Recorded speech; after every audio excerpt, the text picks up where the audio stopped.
What's up, music fans of the internet? I'm Kevin. I'm Derek. And together we are last week's album, Two Opinions on the Best New Music. And in this episode, we're going to review Courtney Barnett's Sometimes I Sit and Think, and Sometimes I Just Sit, and talk about the question, does the album make you sit and think, or just sit? But before we get into all that, we're going to start things off like we always do, drinking a beer. Cheers, Derek, and everyone at home. Cheers, Kevin, everyone at home. And let's start with a little background on Courtney Barnett. She is a Melbourne, Australia-based singer, songwriter, guitar player. In the past, she's played in a few bands, but recently she stepped into the forefront. She's released 3 EPs since 2012, with tracks like Avant Gardener and History Eraser, making a little bit of a name for herself. And this is her first full-length, proper LP. So let's talk about what it sounds like.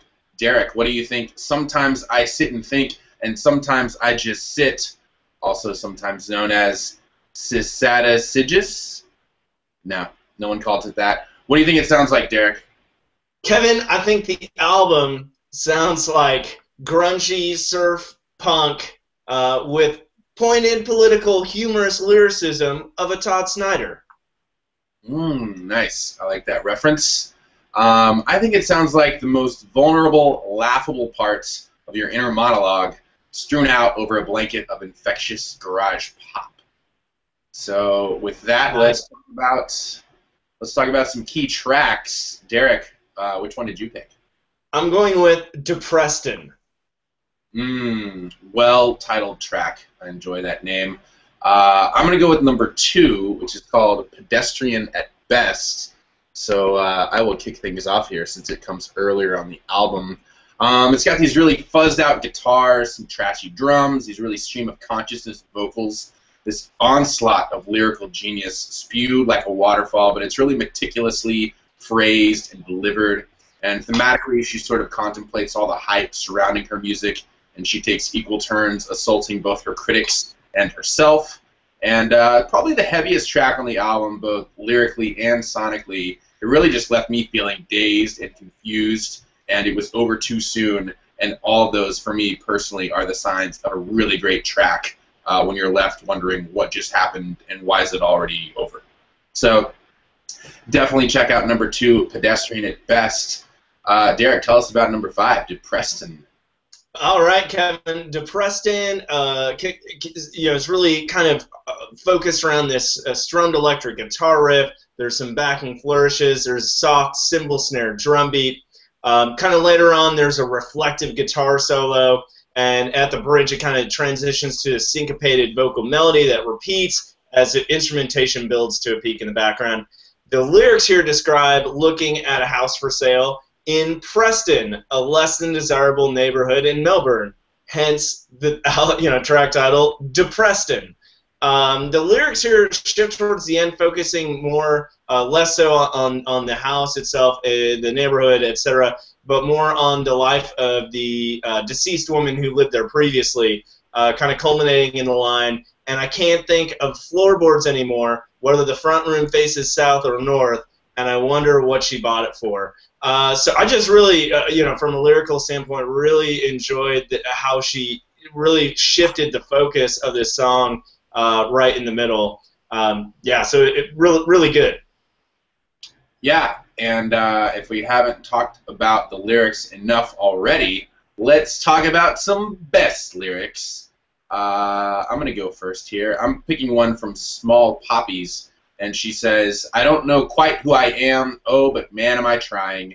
I make mistakes until I get it right. An eye for an eye for an eye for an eye for an eye. I don't agree with that. Why can't we just talk nice?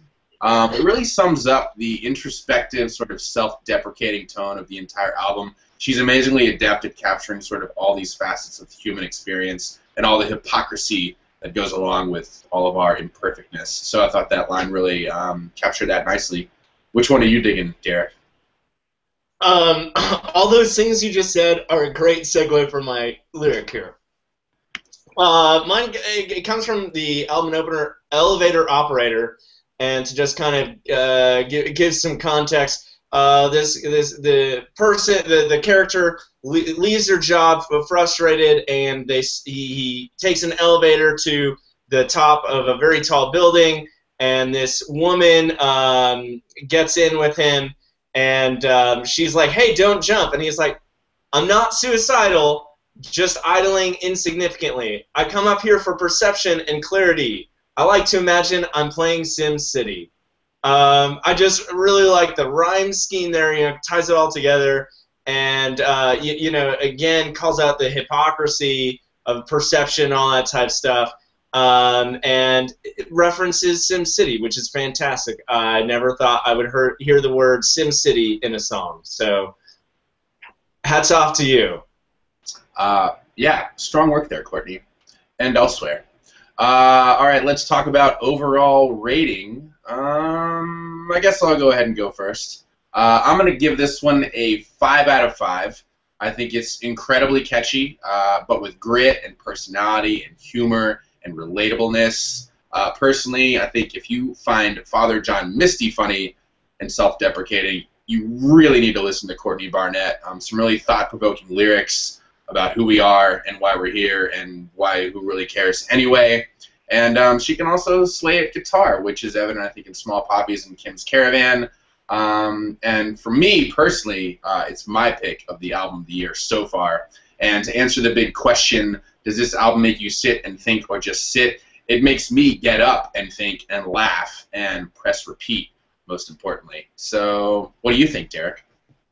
Kevin, I'm agreeing with you on pretty much all points. I'm going to give this one a 4 out of 5. It's a strong 4 out of 5, though, and I like what you're saying, calling this as a pick for Album of the Year. Obviously, fantastic lyrically. To answer the question, did it make me sit and think? It made me get up, move about, and think, and it raised my awareness of some of Australia's hot, button topics, such as transportation, rail or transport, roads, and listen to a song called Dead Fox because it's hilarious and raises awareness on this issue. It never really seemed to lull for me. I think you're right. It had personality and grit. The guitar work it really stood out here and there. Really enjoyed it. Looking forward for more to come from Courtney Barnett. All right, well, there you have it, a collective 9 out of 10 from Derek and I for Sometimes I Sit and Think and Sometimes I Just Sit by Courtney Barnett, so definitely check this one out. Don't forget to subscribe to us here at Last Week's Album, where we're bringing you 2 opinions on the best new music, and let us know what you think of the album. As always, I'm Kevin. I'm Derek. And we'll see you next time, guys. Cheers.